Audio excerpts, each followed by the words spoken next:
Բարև ձեզ, Alpha News-ի տաղավարում այսօր զրուցելու եմ Հայաստանում տեղի ունեցող իրադարձությունների վերաբերյալ քաղտեխնոլոգ Արմեն Բադալյանի հետ։ Պարոն Բադալյան, եւ այսպես իշխանամերձ լրատվամիջոցը CVKM-ը 2 օր առաջ հրապարակեց այսպես կոչված ընդդիմության հեղաշրջման պլանը, ապա հաջորդ օրը Սրբազան պայքարի աջակիցների եւ ՀՅԴ կուսակցության շարքերից արդեն խուզարկություններ եղան, ապա ձերբակալություններ հաջորդեցին եւ արդեն կալանքի միջնորդություններ եւ այդ կալանքի միջնորդությունները բավարարվեցին, այսպես կոչված ենթադրյալ ահաբեկչության եւ իշխանությունը յուրացնելու քրեական վարույթի շրջանակում։ Ինչ է տեղի ունենում Հայաստանի ներքաղաքական կյանքում, պարոն Բադալյան։ Հայաստանի ներքաղաքական կյանքում տեղի ունենում երևացող եւ չերևացող հակամարտություն, որի կողմերը Հայաստանի ներքաղաքական ըստ մեր վերլուծությունների ներհայաստանյան կողմերը չեն։ Մասնավորապես այն պայից սկսած, երբ որ Ռուսաստանից խոշոր գործարարը եկավ Հայաստան եւ ամենայն հավանականությամբ գիտակցված արտասանեց որոշակի նախադասություններ շատ լավ իմանալով, թե ինչ հետևանքներ դա կարող է ունենալ, մասնավորապես մենք մեր ձևով կլուծենք այդ խնդիրը, քաջ գիտակցելով, որ դա ինչին կարող է հագեցնել, այդ պահից կարող ենք ասել փաստացի սկսվեց հակամարտություն, որի կողմերն են մի կողմից Հայաստանի Հանրապետության ղեկավարը, մյուս կողմից Ռուսաստանի Դաշնության ղեկավարը։ Այսինքն այս պայքարը այս երկու կողմերի միջև է ընթանում, սա ներհայաստանյան պայքար չէ։ Եվ հաշվի առնելով, որ ուրեմն Հայաստանում, ինչպես ես բազմիցս նշել եմ, նաև ձեր տաղավարում ստեղծված է անձնիշխան կառավարման համակարգ, ապա մենք տեսնում ենք, որ այդ համակարգից սկսվում են ինչ-որ կազմաքանդման գործողություններ։ Առաջինը դա ԱԾ տնօրենի հրաժարականներ, որի մասին շատ քիչ խոսվեց կամ գրեթե չխոսվեց, իհարկե վարչապետը դա փորձեց ներկայացնել, թե ինքն է հանգիստ ուղարկել եւ այլն, իրականությունը հասկանում ենք, որ ինքը ոչ մեկին էլ հանգստի չի ուղարկել, այլ որոշակի հավանաբար որոշակի տեղեկություններ ունենալով, թե ինչ կարող է տեղ ունենալ Հայաստանում, տվյալ կառույցի ղեկավարը կատարեց իր ընտրությունը, ցույց տվեց, որ նա ինքը վարչապետի թիմից չէ։ Իդեպ չմոռանանք, որ դրանից կարճ ժամանակ առաջ նա ոստիկանապետն էր, տարբեր պատճառով ազատվել եւ ըստ որս լուրերի Միացյալ Նահանգներ է մեկնել։ Հա, մեկնել է Հայաստանից։ Ահա առաջին քայլը ԱԱԾ տնօրենի հրաժարականը։ Երկրորդը, հա, տեղ ունեցավ մի գործողություն, դա այսպես կոչված բրիլյանտի գործողություններ, որի մասին տեղեկությունները տարածվեցին, ըստ որի Ռուսաստանի Դաշնային անվտանգության ծառայությունը եւ քննչական կոմիտեն, հանձինս քննչական կոմիտեի մամուլով ծառայության ղեկավարի Սվետլանա Պետրենկոյը, որը հայտարարեց, հա, տեղ ունեցած $200,000 ինչ-որ գողության փորձի մասին, որը կանխվել է եւ բռնվել են քաղաքացիներ, առնվազն ազգությամբ հայ քաղաքացիներ եւ նշվել է, որ Շահառուն հանդիսանում է իհարկե հարցազրույցը, որը տրվեց Ինտերֆաքսին, նշված է, որ Շահառուն հանդիսանում է քաղաքացի եւ ազգային ժողովի падգամավորի անուն տրվեց Խաչատուր Սուքիասյան, իհարկե ռուսական լրատվամիջոցը, պետական RTR-ը եւ առաջին ալիքը նույնպես դրա մասին հաղորդումներ ասեցին, բայց падգամավորի անուն չտվեցին, բայց կարևորը падգամավորի անունը Ինտերֆաքսով գնաց, Հայաստան լրատվական դաշտով տարածվեց։ Այն աստիճան, որ Խաչատուր Սուքիասյանի խոսնակը հերքեց։ Դա կապ չունի։ Կարևորը հերքելը չէր, կարևորն է, որ այստեղ մի փաստ նշվեց, որ Շահառուն հանդիսանում է Խաչատուր Սուքիասյանի, բայց այդ Շահառուն ինչ կարգավիճակ ունի, նա վկա է, նա կասկածյալ է, նա արդեն մեղադրվող է, նա պատրաստվում է Ինտերպոլի հետախուզություն տալ, թե չէ, կարծում ենք սա դեղին-կարդ եւ մեսիջեր կոնկրետ մեծ գործարարի, քանի որ նա իշխող քաղաքական թիմի, հա, ֆինանսական եւ կազմակերպչական ռեսուրս ունեցող այդ անձնիշխան կառավարման համակարգում այդ ռեսուրս ունեցող գործիչներից մեկն է, նրան ուղղակի հասկացնում են անկախ ինչը կհերքի, դու որոշի, որ ճամբարում ես կանգնելու, դու մնում ես այդ ճամբարում, թե մի կողմից քաշվելու պարտադիր չի ինքը կապախմբակցությունից դուրս գա, թե դուրս չգա։ Նա այնքան ընտրություն պետք է կատարի, որովհետև հակառակ դեպքում չի բացառվում, որ, չգիտեմ, Փարիզ, ասենք, հա, Դելի օթանավը կարող ասենք Բեյրութում իջնել, որտեղ այդ падգամավորին շատ հանգիստ Լիբանանի իշխանությունները Ինտերպոլի հսկողության տակ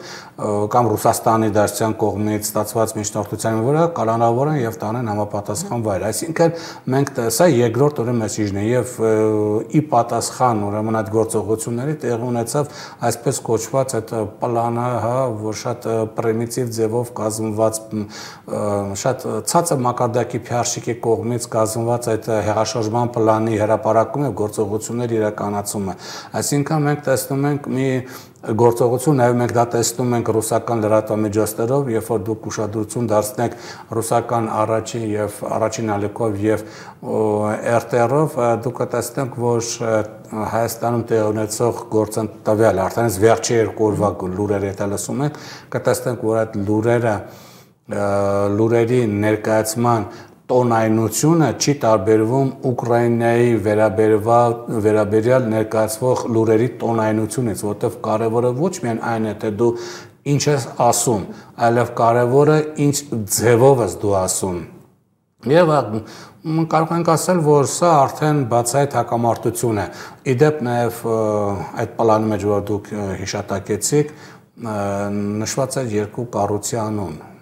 Նաև Գազպրոմ Արմենիա եւ հայկային երկաթ գծեր։ Հիմա եթե վարչապետը հայտարարում է, որ տվյալ գործարարին պատկանող էլեկտրոցանցերը պետականացվելու է, արդյոք դրան հետևելու է նաև Գազպրոմ Արմենիա եւ երկաթգծերի հետ կապված գործընթացն ու երկաթգծերը դա մի քիչ հեշտ է, դա տվել է արենդային, վարձակալության կառավարման ժամկետը կարող է շատ հանգիստ մոտենալ եւ դա չեղալ հայտարարել, մյուսը մի քիչ ավելի բարդ է, որտեղ սեփականության հարց կա, բայց մի բան պետք է հասկանանք, եթե ռուսական խոշոր ենթակառուցվածքային ձեռնարկությունները խլվում են, սա կոչվում է խլվելու գործընթաց եւ ոչ թե պետականացում կամ ազգայնացում, ապա դրան հետևելու է վերջին քայլը, դա բազայի դուրս բերումն է։ Պարոն Բադալյան, խուզարկություններ, ձերբակալություններ, կալանքի միջնորդություններ, այս ֆոնը երկրով մեկ ստեղծելու նպատակը ո՞րն է։ Արդյոք դա խոսում է Նիկոլ Փաշինյանի վախերի մասին եւ այդ վախերը ինչի հետ են կապված, որովհետեւ երբ որ Սիվիկը այդ այսպես կոչված ընդդիմության հեղաշրջման պլանը տարածեց համացանցում, այնտեղ նշված չէր այդ ծրագրի իրագործման ժամկետը, բայց երբ որ արդեն քննչական կոմիտեն այդ հաղորդագրությունն տարածեց եւ լուսանկարներ տեղադրեց, այնտեղ նշված էր 2024 թվականի հուլիսի վերջ եւ սեպտեմբերի վերջ։ Իբրև թե այդ գործողությունը պետք է կատարվեր այդ ժամանակահատվածում։ Հիմա մենք 2025 թվականի հունիս ամսում ենք։ Ինչու 1 տարի սպասել եւ հետո դրա մասին հայտարարել եւ արդեն ինչ որ գործողությունների գնալ կամ ինչ որ անոնս տալ, որ հեղաշրջում էին ուզում անել եւ 1 օր հետո նոր սկսեն այդ ձերբակալությունները։ Նախ հաստատ իմացեք, եթե դուք հետևում եք ռուսական կամ միջազգային գրականությանը կապված այսպես տարբեր երկրներում հեղաշրջում անելու, դրա մասին բազմաթիվ գեղարվեստական ֆիլմեր կան, իհարկե դրանց պահակա գեղարվեստական այդ պահակա, բայց փաստավավերագրական պահանջներ կան։ Դուք երբեք չեք հանդիպել այսպես օրացուցային պլան հեղաշրջում անելու։ Այ հուլիսի 5-ից հուլիսի 11-ը կատարում ենք այսինչ գործողություն։ Հուլիսի 12-ին հաջորդ օրը կատարում ենք այնիշ գործողություն։ Դու լավա գոնե ժամերը չեն գրել։ Հուլիսի 11 ժամը 18:00-ին ավարտում ենք, այնտեղ ենթակետեր, միգուցե անողների անուններն էլ գրեն, հեռախոսի համար, թե ով է այդ պետական շրջում անելու իր ստորագրությամբ, եւ դա ուղղակի պայն։ Ուրեմն մեկը միշտ իմացեք, հեղաշրջում անելու դեպքում որևիցե մեկը տենց աշխատանքային պլան, հեղաշրջման պլան չի ներկայացնում։ Հեղաշրջման պլանը մտքի մեջ են վերցնում, կարևոր են մարդը, ով պետք է դա իրականացնի կամ մի քողնիկի, դա բանավոր են պայմանավորվում։ Ոչ մեկ հեղաշրջման պետական հեղաշրջման պլանը թղթի վրա չի գրում ըստ օրացուցային բաների, ասենք 3 ամսվա հեղաշրջման պլան։ Դուք տեսել եք Լենինը գրել, մենք նոյեմբերի 6-ին վերցնելու ենք նոր տմարով նոյեմբերի 6-ին, տմարով հոկտեմբերի 25-ին վերցնելու ենք իշխանություն, Լենինը ունի աշխատություն ինչպես կատարել, ասենք հեղափոխություն եւ այլն, բայց նա գրաֆիկան, երբ որ հոկտեմբերյան է հեղաշրջումը արեց, նա գրաֆիկ չէր գծել, ասենք, որ օրը ինչ պետք է վերցնի։ Մի քանի հոգի դա հիշում են, որովհետև բոլորը հասկանում են, որ կարող է լինել խուզարկություն եւ այդ փաստաթուղթը կարող է հայտնվի համապատասխան կառույցների մոտ։ Այդտեղ նկատել եք, չէ՞, որ բոլորը հայերն են գրում, բացի պլանի նախագիծ։ Նո գրողը գոնե պետքա գրեր ծրագրի նախագիծ, էլ, ասենք այնքան պրիմիտիվ PR-շիկ է գրել, որ չի հասկացել, որ գոնե ասենք ծրագիր գրի, էլի ոչ թե ասենք պլան գրի, որտեղ առնվազն դու գործ ունես մի անձի հետ, arczepiskopos-ի հետ, որը իր կարտոջախում ոչ միայն հաստատելով գրապար է անցնում եւ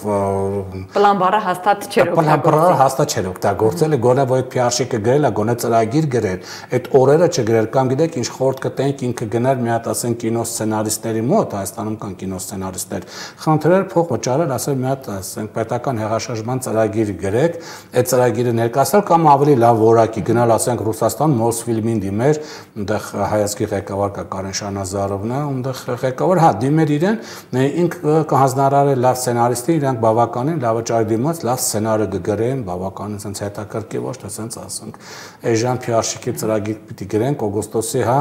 11-ին այսինչ գործողություն ենք անում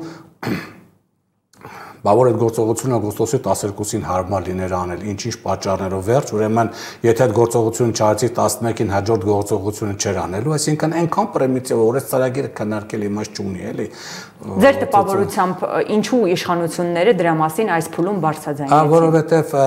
հավանաբար իրանք հասկանում են, որ ինչ որ գործողություններ են տեղի ունենալու, որովհետև Ռուսաստանից այդ գործարարի Հայաստան գալը եւ նման արտահայտություն ասել է միգուցե իրենց համար պատահական չէր եւ հասկանում են, որ ինչ որ մի գործողություն լինելու է եւ հարված է ստանալու եւ չգիտեն ինչ անեն, մոտավորապես մտածում են կարող է այս, հա, իրենց հեղաշրջումը իրականացնելու է սրբազան շարժման, հա, չգիտեմ, համակարգով են մամուլը խոսնակ այդ աղջիկը, հա, ինքը պետք է բան, որ ձերբակալել են կալանավորել։ Հա, երկու ամսով կալանոտ աղջիկն է, հա, բան պետական հեղաշրջումը իրականացնելու գնունի շուկայում գնաց այն արմատուրայի են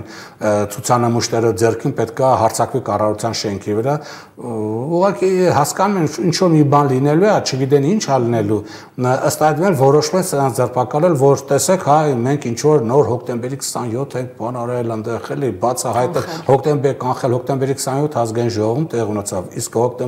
ազգային ժողովում մինչև վարչապետի գալը ամբողջ հարգերով է խոզարկություններ իրականացնել, որ անգամ ապակի շիշ չեն թողում ներս տանը, դու ոնց ես հոկտեմբերի 27-ը իրականացնում, ախր ասելուց առաջ պետք է մի քիչ մտածել, էլի, այնպես չէ, որ հոկտեմբերի 27 ասեցի ու ասոցացվեց հոկտեմբերի 27-ը, որ նշում ենք սա շատ էժանագին PR-շիկ է կազմակերպել, հիմա թող գտնեն հետո բա PR-շիկը նրանց զրկեն իր պրեմիաց, որովհետև սա ծրագրեր չեն կազմում, էլի, մի քիչ լուրջ պետք է մոտենալ, բայց քանի որ հավանականությամբ իրենք գիտեն ինչ որ մի բան պետք է լինի, չգիտեմ որտեղից է լինի, մտածում են կարող է այս ուժով, հա 14 հոգի որ կալանավորեցինք, էլ հեղաշրջում չի լինելու։ Իրոք լուրջ մտածում ենք, որ այդ 14 հոգին են, բան այդ եթե ուզեն հեղաշրջում անեն, հենց այդ 14 հոգին է ղեկավարելու հեղաշրջումը։ Լավ է տաշճանի պրիմիտիվ մի քիչ։ Բան չէ, ասենք, հատուկ ծառայություններն միգուցե քննչական կոմիտեն այնտեղ մարդ եղել եւ մտածել է, գիտեք, ինչ բերեք մենք չխայտարակվենք, էլի, ասենք, sense մասնագիտական ցածր PR ակցիայով sense հեղաշրջման ծրագրի շրջանակներում մենք չխայտարակվենք, դրա համար եւի բացել են այդ օրացույցը, որ ասեն, էսի անցյալ տարվա ինչ որ մեկն է, չգիտես ում կողմից գրված, հա դրված, չգիտես ում կողմից դրված ինչ որ միտեղ, որը հենց վերցա տալ են, միգուցե քննչական կոմիտեի մարդիկ են որ ասlen լավ էլի բերեք էս պրիմիտիվով մենք խայտարակ չլենք, որը բացել են, էլի։ Պարոն Բադալյան, Ռուսաստանաբնակ խոշոր գործարար եւ բարերար Սամվել Կարապետյանի կալանավորման շուրջ աղմուկը ինքը շարունակվում է եւ ակնհայտորեն կա դրական վերաբերմունք Սամվել Կարապետյանի նկատմամբ։ Հնարավոր է, որ Փաշինյանը փորձեց այս շոուներով, փորձեց Սամվել Կարապետյանի շուրջ ստեղծված այս աղմուկից ուշադրությունը ուղղակի շեղել դեպի այս կողմ։ Չէ, չի կարող ինքը այդպես բան անել,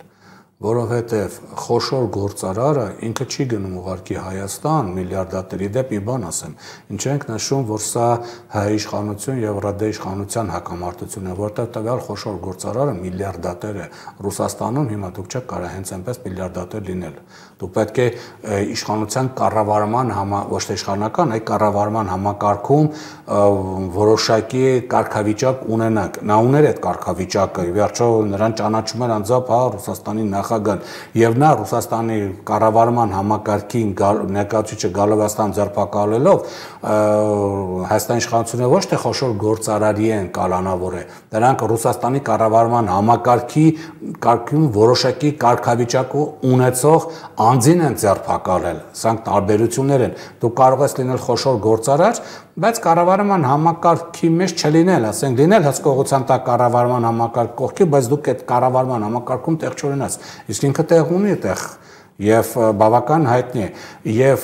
նրանք ովքեր ասենք նման գործողություններ իրականացնում նրանք չեն նայում ասենք դու քշեղ ես ուշադրություն չես շեղի ուշադրություն հա երբ որ դու կալանավորեցիր ես երկուսին 6-ին դրա մասին անդադ խոսած եւ նորից նշեց որ դա տեղի ունեցել խոշոր գործարարի կալանավորից հետո իսկ մենք տեսնում ենք Մոսկվայում բավական հա այդ տվյալ գործարարի այդ պլակատները իսկ դուք պետք է իմանաք որ Մոսկվայում քաղաքական պլակատ հենց այնպես դուք չեք կարող կախել եթե չունեք Այդ չենք ասում պաշտոնական մարմինների հայտարարությունները Այդ հայտարարությունները բացի դրանից հայտարարությունը ստանդարտեն կարող են զուտ ասենք հա որպես ՀԿ քաղաքացի հայտարարել բայց պլակատ մեծ դուք չեք կարող կախել եթե դուք չունեք անձամբ Մոսկվայի քաղաքապետի անձնական թույլտվությունը, իսկ նա կարող է թույլ տալ, երբ որ իրեն վերադասը կարգադրի, այսինքն դուք չեք կարող շեղել, այնպես չի որ սա ներքաղաքական գործընթաց է, այ դուք կալանավորեցիք, այս շոուն սարքեցիք, հիմա մարդիկ այլևս մոռացան այդ Սամվել Կարապետյանի մասին խոշոր գործերի մասին չէ, մարդիկ եթե անգամ մոռացան, նրանք ովքեր որ այս գործընթացը սկսել են, իսկ ենթադրաբար սա գործընթաց է, մենք դեռս իհարկե 100%-անոց մենք չենք կարող կնիքը դնել, բայց ամենայն հավանականությամբ տեղ ունեցած փաստերը ցույց են տալիս, որ սա ինչ որ գործընթաց է։ Այդ գործընթացի ուրեմն ասում ենք նախաձեռնողները եւ ծրագրավորողները բնականաբար ունեն քայլեր, որոնց կախված չեն թե Հայաստանում ինչ գործողություն կանես, դա ծածկադմփոց ծխածածկույթ անելու թե չանելու։ Դրանք իրենց գործընթաց անելու են։ Տպավորություն է ստեղծվում, որ այս վերջին օրերի գործողությունները Նիկոլ Փաշինյանը ու ոչ միայն ինքը, իշխանության տարբեր ներկայացուցիչներ փորձում են այս ամենը նաև կապել Սամվել Կարապետյանի անվան շուրջ, բայց պետք է հասկանալ, որ որևէ առնչություն Սամվել Կարապետյանը այս ամենի հետ գործ չունի։ Ինչու է Փաշինյանը փորձում հասարակության մոտ այդ տպավորությունը ստեղծել։ Դա այդ մտքով անցնում է, որ ահա Սամվել Կարապետյանը բարձր հեղինակություն ունի, բերեք այս խմբին կալանավորենք, անդադ ասենք հոկտեմբերի 27, հոկտեմբերի 27, այդ հոկտեմբերի 27-ը կապենք Սամվել Կարապետյանի հետ, քանի որ մարդկանց մոտ բացական վերաբերմունք է հոկտեմբերի 27-ի նկատմամբ, այդ բացական վերաբերմունքը տեղափոխենք Սամվել Կարապետյանի վրա։ Սա պրիմիտիվ քաղաքական PR տեխնոլոգիա է, սա ոչ թե մանիպուլյացիոն, այլ մուտիլովկա տեխնոլոգիա է, որը ընդհանրապես չի աշխատում, որտեղ ինքնին այս ամբողջ գործընթացը անգամ մանիպուլյացիա չի։ Սա բավականին պարզամիտ մուտիլովկա է, որը որ չի աշխատում։ Դրա համար ինքը փորձում է կապել, սակայն հաջողություն դա չի ունենում։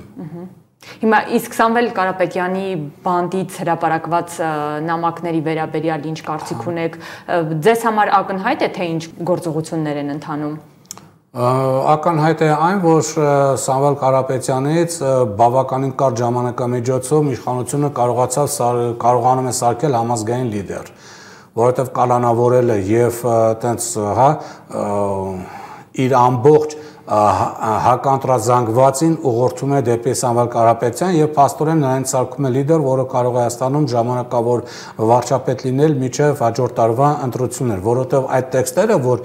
գրվում են Սամվել Կարապետյանի անունից ու տարածվում են հա տարբեր մասերով,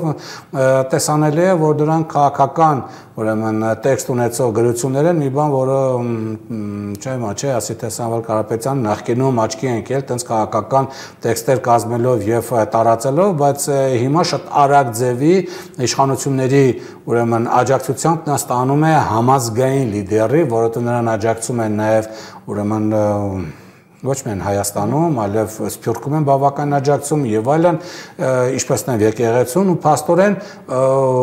մարդ, որը շարքային ասենք հեղինակություն ունեցող քաղաքական գործիչ էր, ի շնորհիվ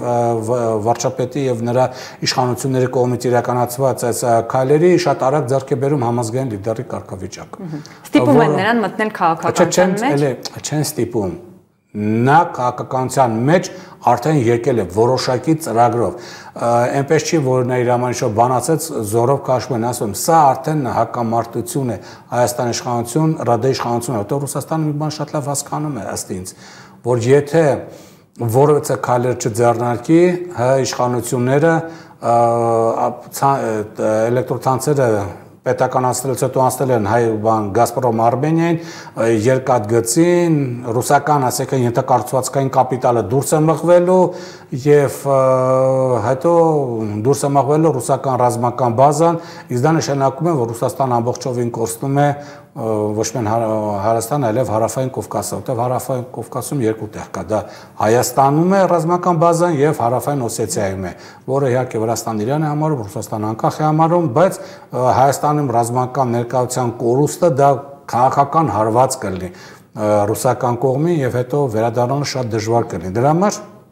հաշվառելով նաև մի քանի հանգամանք, որ Հայաստանը այլևս արևմուտքին պետք չէ, այս պայդրությամբ ռուսական կողմը հասկացավ, որ ԱՄՆ նախագահան այս արտաքին քաղաքականության մեջ բավական թաթալաբաց անձնավորություն դուրս եկավ եւ ասենք չունեն լրջությունը, ինչ որ սկզբում նրանց ակնկալում են առնվազն միջազգային այդ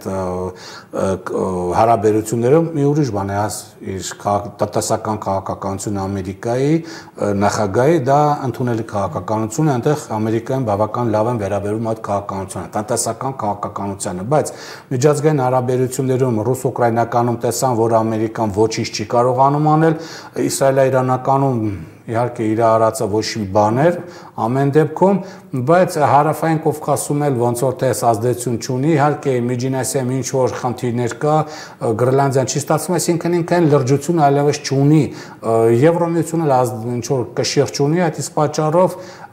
հասկանում ենք, որ Ռուսաստանը տեսնելով, որ ստեղծվել է բավականին լավ իրավիճակ, հատկապես հաշվի առնելով այն հանգամանքը, որ Հայաստանի իշխանությունը կարող են էժանագին PR-ի միջոցով քաղաքական ռեպրեսիաներ կիրառել ընդդիմության նկատմամբ, իսկ չի բացառում, որ նույնը կարող է իրականացվել նաև հաջորդ տարի ընտրությունների ուրեմն նախաշեմին, ապա ենթադրաբար հենվելով առկա փաստերի վրա կարող ենք մոտավորապես այն պատկերը ուրվագծել, որ միգուցե Ռուսաստանը փորձում է միջև ընտրություններ Հայաստանում քաղաքական իշխանության ձևավորման գործընթացի վրա ազդել։ Պարոն Բադալյան, Փաշինյանը հակաեկեղեցական արշավն է վերջերս սկսել եւ այսպես տանում է այդ արշավը, վերջին օրերին էլ թե ինքը, թե իր կինը Լևոն Տեր-Պետրոսյանի վերաբերյալ ինչ-որ գրառումներ են անում եւ այդ գրառումները մեղմ ասած դրական չեն, հակառակը բացասական են։ Օրինակ այսօր առավոտյան Փաշինյանը այսպիսի մի գրառում էր արել, ես մեջ բերեմ, Լևոն Տեր-Պետրոսյանին անվանում էր Հայաստանը մարիոնետ պետություն վերածելու մեջ, նրան մեղադրում էր Ռոբերտ Քոչարյանի եւ Սերժ Սարգսյանի հավատարիմ ընդդիմություն լինելու մեջ, նրան անվանում է վախկոտ, կամազու կամ պատասխանատու, բամբասկոտ, նարցիստ։ Ինչու։ Գիտեք, ես քաղաքական գործընթացներն եմ վերլուծում, ես մարդկանց դաստիարակության հարցը չեմ վերլուծում, դրա համար դուք երևի կանչեք հոգեբանին, որ այդ հոգեբանը միգուցե ասի, որ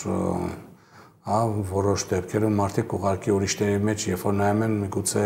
ուրիշների մեջ հայելի են տեսնում, չեմ կարող ասել էլի, դրա համար ես քաղաքական գործընթացներն եմ մենակ գնահատում, ես դաստիարակության հետ կապված հարցերը չեմ գնահատում։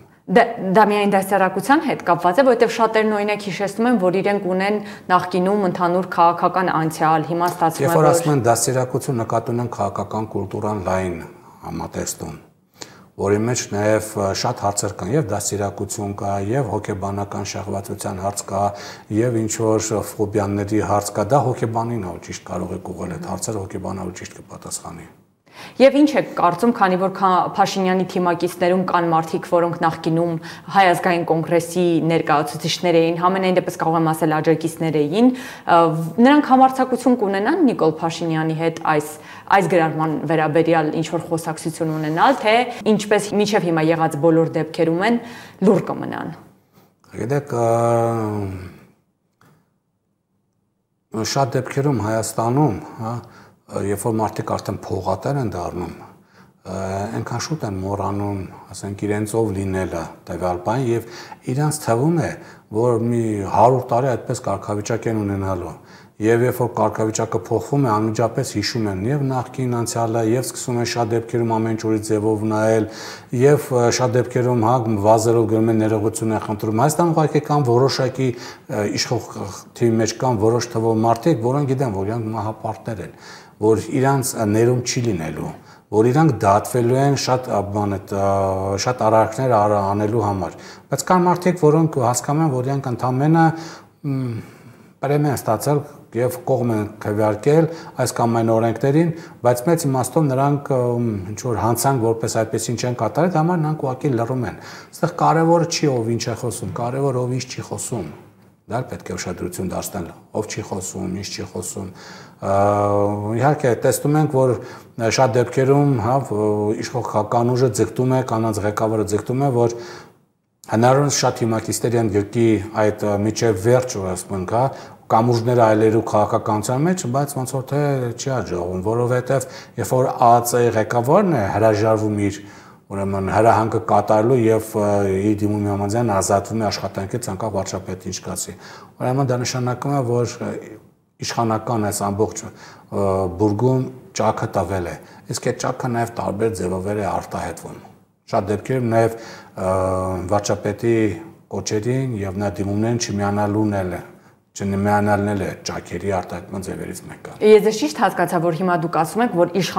իշխանությունում հիմա ճաքեր կան։ Իհարկե, դա արդեն վակնառու է։ Եթե ԱԱԾ տնօրենը բացահայտ հրաժարվում է, ուրեմն կատարել վարչապետի հանձնարարականը, որից հետո ինքը թողում գնում է։ Մի ուրիշը կգա, նա կկատարի, պարոն Բադալյան, այդպես շատ է։ Կարևոր չի, երբ որ ԱԱԾ տնօրենը կատարում, հրաժարվում է, երբ որ քննչականում բացում են օրենքն ցույց տալի եւ այլն, ուրիշը կգա կատարի, բայց չէ որ դա միջինողակում այդ ամեն ինչը տեսնում են, չէ, ասում են իսկ միգուցե ինչ-որ մի բան կա, որ այդ պաշտոնյան թողեց գնաց։ Դրա համար մարդիկ սկսում են արդեն չափավոր լինել եւ շատ լավ մի բան հասկանում են։ Վարչապետին մնացել է 11 ամիս, որտեղ չկա ոչ մի երաշխիք, որ ինքը ընտրություններից հետո, ազատ արդարթափանցիկ ընտրությունից հետո